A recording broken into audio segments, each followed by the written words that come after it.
спросить итальянца «хочешь?» без использования слова «vuoi», а для этого у нас есть классные обороты с помощью глагола andare – идти. Ti va, дословно «тебе идет», переводится «тебе хочется». Mi va – «мне хочется». Ti va un caffè? Тебе хочется кофе?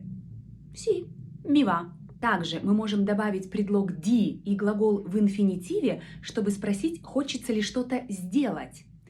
Ti va di andare in discoteca? Тебе хочется пойти на дискотеку? No, non mi va. Possiamo andare al cinema se ti va. Мы можем пойти в кино, если тебе хочется. Sì, a me va. Еще больше примеров есть в описании. Вы можете их прочитать. Se vi va, если вам хочется.